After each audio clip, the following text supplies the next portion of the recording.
Firefighters are continuing their battle of the Highway 141 fire near White Salmon at this hour, and they say they hope to have it under control by next Thursday. Mandatory evacuation orders for dozens of families still in place today, but Forest Service officials say the fire was not as active overnight. So far, the flames have consumed more than 1,200 acres. Fire crews took advantage of a calmer evening overnight to make some progress. They say they have about 10% of that fire contained, but hundreds of families certainly not out of the woods just yet. They're still on notice for evacuation.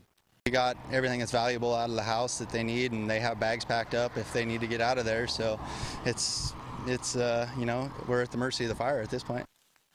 There is some good news here. So far, no homes have burned and no injuries have been reported. Of course, stay with us right here on KOIN Local 6 for continuing coverage of the Highway 141 wildfire. We'll bring you updates on the air and online as soon as they come into our newsroom.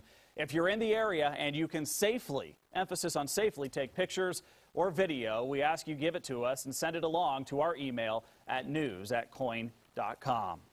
There's also some good news on fire lines this morning as crews have fully contained a wildfire near Ellensburg, Washington. The blaze was reported Wednesday night. It burned about 700 acres before firefighters surrounded it yesterday. Evacuation orders have been lifted and people are returning home.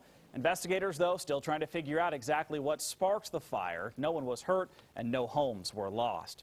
And on a side note, if you happen to see some smoke coming from the St. John's neighborhood today, don't be alarmed. Parts of the Baltimore Woods area will be under a controlled burn to help clean it up. The prescribed burn will reduce highly flammable invasive weeds, including Armenian blackberry, reed canary grass, and Scots broom.